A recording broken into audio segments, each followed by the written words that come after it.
누군가 저에게 중매를 서줬습니다. 누구나 그렇듯 새로운 사람을 소개받는다는 것은 굉장히 기대가 되고 가슴 벅찬 일이죠.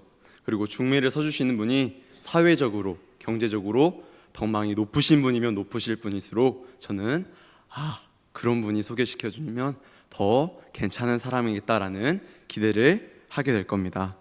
그런데 중매하는 분이 이렇게 말합니다. 근데 그 사람 바람기가 살짝 있어. 아마 너 말고도 다른 남자를 찾거나 새로운 쾌락을 쫓아갈 수도 있어.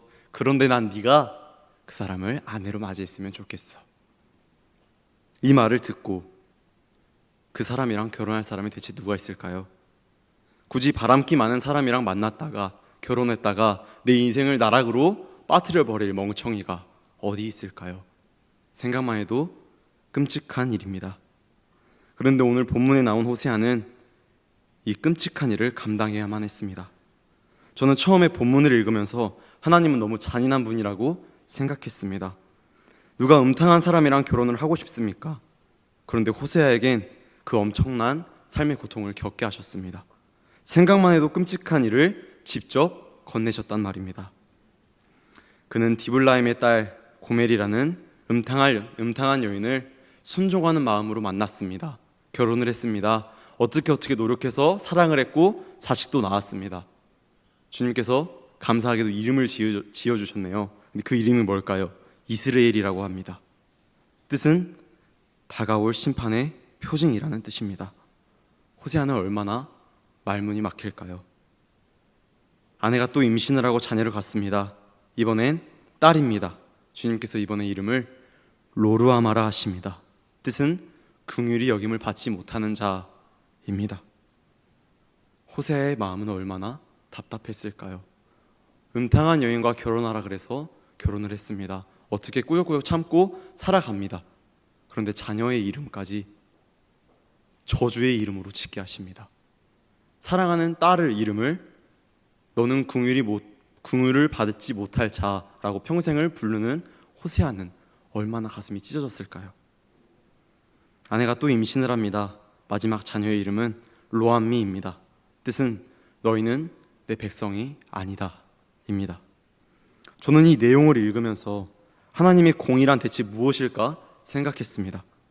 메시지를 전하면 전했지 굳이 한 사람의 인생을 그렇게 박살내면서까지 메시지를 전해야 하셨을까? 그가 어떠한 잘못을 저질렀을 수도 있죠. 호세아가 무언가 잘못을 저질렀을 수도 있습니다.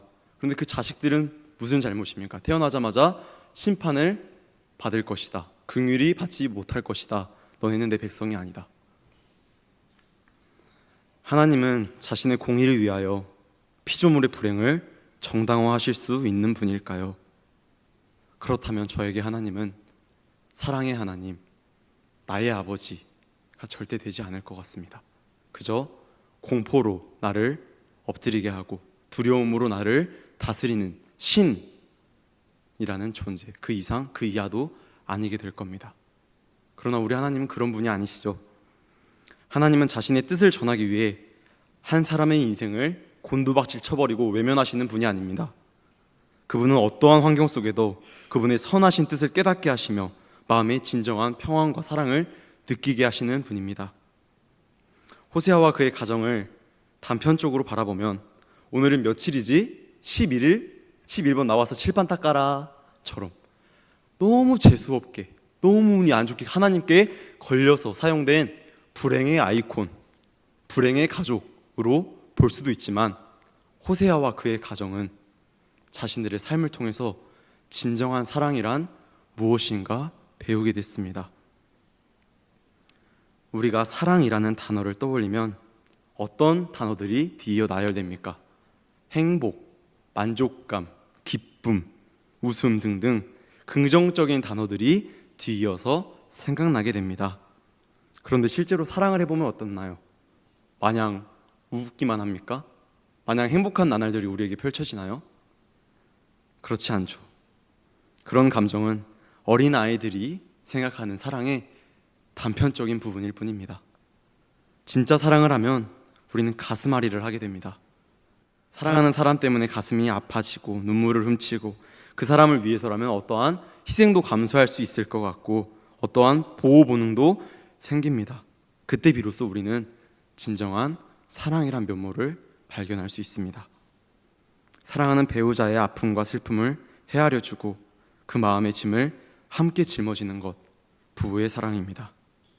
사랑하는 자녀를 위해 1년 내내 내 옷은 한 벌도 안 사 입으면서 자녀들은 매일 그 옷을 사 입힙니다. 부모의 사랑이죠. 돈을 아끼려고 1년 내내 밥을 물에 말아먹고 김치에만 식사를 하시면서 손주 손녀에게는 용돈을 쥐어주십니다. 어른의 사랑이죠. 진정한 사랑은 나 혼자만 행복에 취해서 사랑 고백하는 것이 아니라 상대방을 위해 모든 것을 감당하려는 마음이라는 것을 호세아와 그의 가정은 끔찍한 일을 통해 배우게 됩니다. 그런데 자신의 삶으로 이 사랑을 직접 실천하신 분이 계시죠. 바로 우리 주님 예수 그리스도이십니다. 호세아에게 닥친 불행은 그 어느 누구도 감당하기 싫어하는 일입니다. 어느 누가 삶이 파탄나는 불행을 감당하고 싶겠냔 말입니다.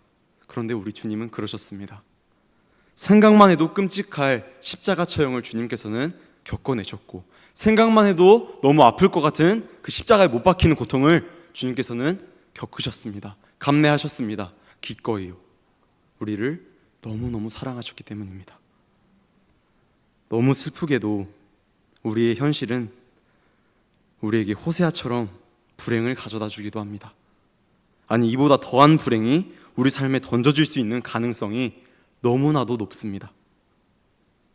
이런 일이 우리에게 닥치면 우리는 어떻게 됩니까? 그 상황에 부딪히면 일단 넘어집니다. 몸과 마음이 깨지고 상처가 납니다. 이 시간이 지속되면 엎드려집니다. 낭망합니다. 좌절합니다. 그럴 수 있죠. 엎드려질 수 있습니다. 좌절할 수 있습니다. 낙담할 수 있습니다. 나에게 지금 왜 이런 일이 닥쳤냐고, 왜 나한테만 이런 일이 닥치냐고, 왜 내가 굳이 이 일을 겪어야 되냐고 우리는 하나님께 울부짖으면서 원망을 퍼부을 수도 있습니다. 그러나 진정 그리스도를 따르는 성도라면 거기서 멈추셔서는 안 됩니다. 나의 감정이 잦아들고 나의 눈물이 멈추면 나를 목숨보다 아끼신 예수 그리스도의 사랑을 떠올려야 합니다.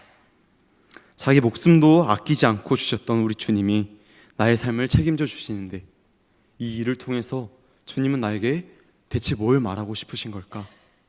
내가 이 끔찍한 일을 겪으면서도 인내하면서 감당하면서 주님은 나에게 또는 나의 주변 사람들에게 어떠한 메시지를 주고 싶으신가? 우리는 내 힘이 아니라 나를 사랑하신 예수 그리스도의 사랑에 힘입어서 그것들을 이겨내야 합니다. 이겨낼 수 있습니다. 사랑하는 성도님들, 우리의 삶도 호세아와 같이 누구나 피하고 싶은 고난이 닥칠 수 있습니다. 불행이 닥칠 수 있습니다.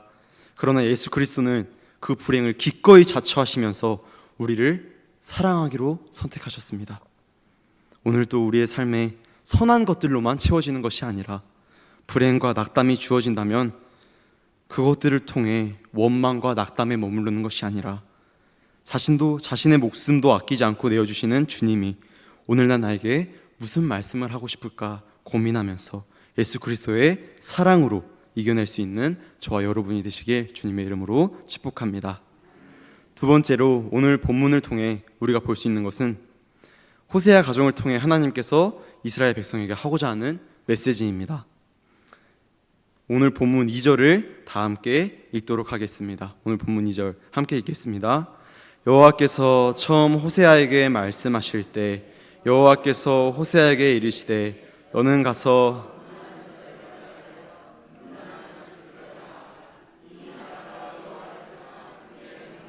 하시니 아멘. 하나님께서는 이스라엘 백성들을 음탕한 여인과 같다고 보고 계십니다. 하나님께서는 몇 번이나 아니 몇십 번이나 이스라엘 백성을 다독이시고 사랑의 말로 어루만지시고 가끔은 매도 드시기도 하셨습니다. 그러면서 계속 용서하셨죠. 그러나 이스라엘 백성들은 그 용서와 사랑을 잊어버렸습니다. 배신했습니다. 눈을 돌렸습니다. 다른 이방신들을 섬겼습니다.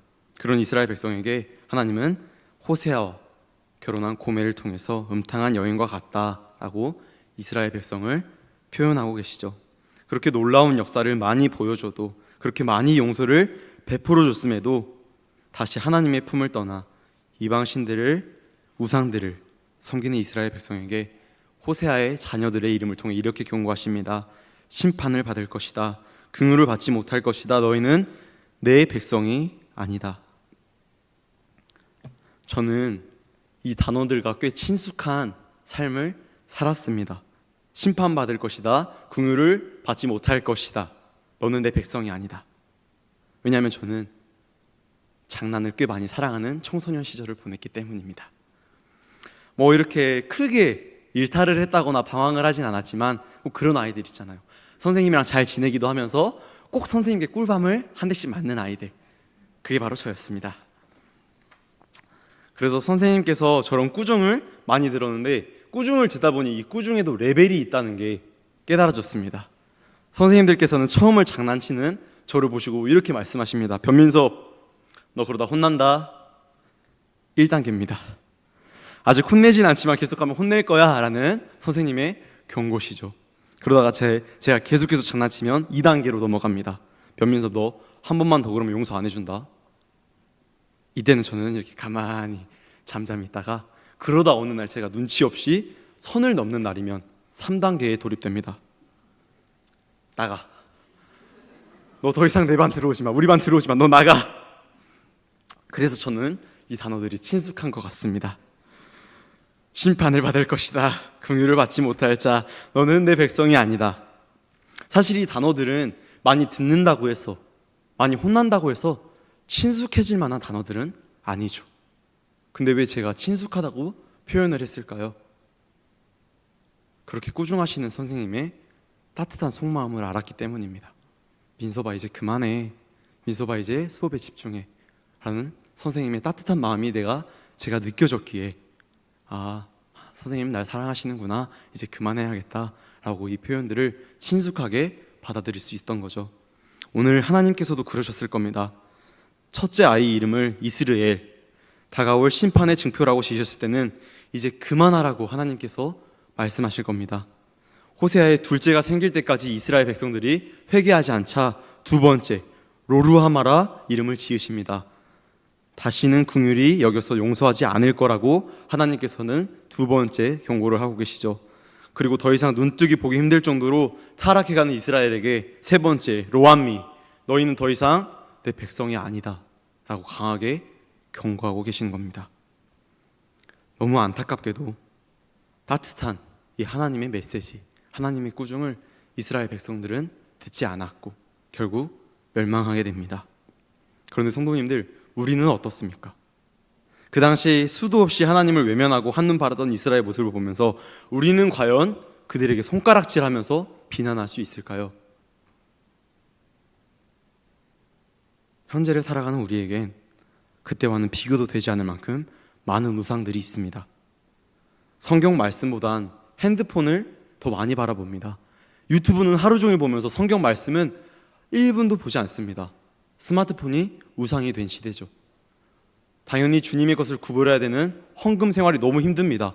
그냥 주님만 마음속으로 잘 믿으면 되지 뭐더러 돈까지 내 라고 마음이 드는 순간, 사실 하나님의 말씀보다 돈이 더 소중한 나의 마음이라는 것을 우리는 알 수 있습니다.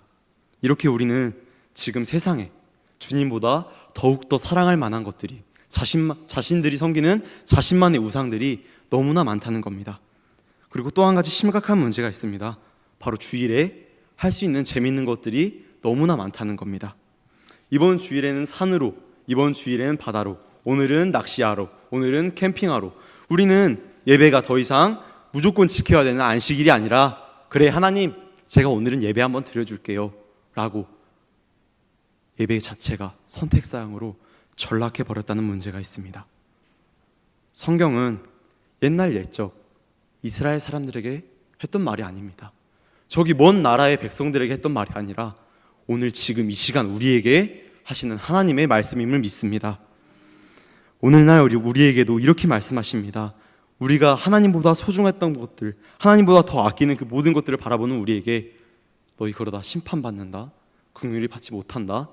너희 더 이상 내 백성이 아닐 거야.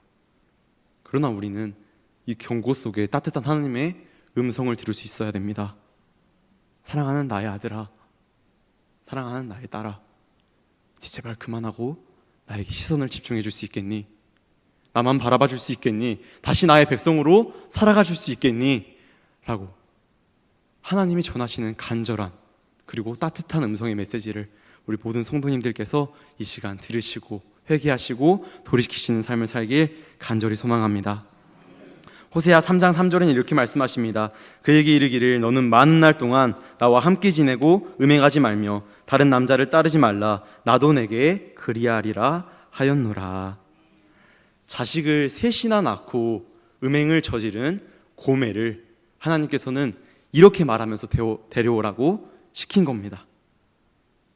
그런데 매일 입술로는 주님을 사랑한다고 고백하고 주일에 나와서 예배를 드리는 우리가 획 돌아서자마자 교회 문을 박차고 나가자마자 세상의 것들에 눈을 돌리는 우리에게 하시는 말씀이 아닐까요? 사랑하는 나의 자녀들아, 많은 날 동안 나와 함께 지내고 음행하지 말자. 다른 세상의 그 어떠한 것을 따르지 말고 나를 따르라. 나도 그러하리라. 사실 하나님께서는 한 번도 음행한 적이 없으시죠. 하나님께서는 단 한 번도 다른 어떠한 것들을 우리보다 사랑하신 적이 없습니다. 하나님께서는 단 한 번이라도 우리보다 다른 것들을 먼저 생각하신 적이 없을 만큼 우리를 사랑하십니다.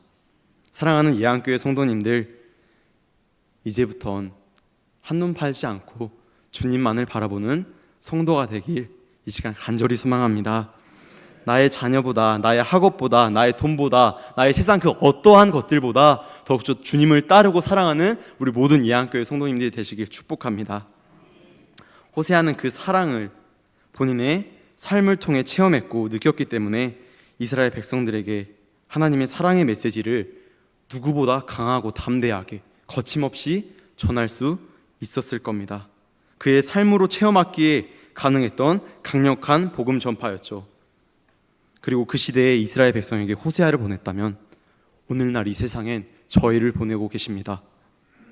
우리가 세상에 전하는 메시지도 그런 간절한 마음으로 전하는 복음이었으면 좋겠습니다.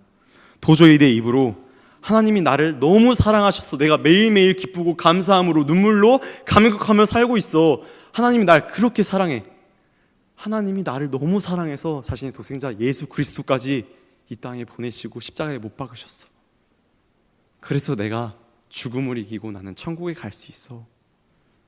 근데 그 하나님이 너도 사랑한대. 그래서 나를 오늘 너한테 보낸 거야 라는 이 사랑의 고백을 우리 성도님께서도 호세아처럼 진실하게 간절하게 전할 수 있는 성도님들이 되시길 소망합니다. 말씀을 맺겠습니다. 호세아에겐 생각만 해도 끔찍한 일들이 벌어졌습니다. 그러나 그 끔찍한 일을 통해서 끔찍히도 사랑하시는 하나님의 사랑을 전하게 됐습니다. 오늘날 우리의 삶도 끔찍할 수 있습니다. 지금의 나의 삶이 상상하기도 싫을 정도로 숨이 막힐 수도 있습니다.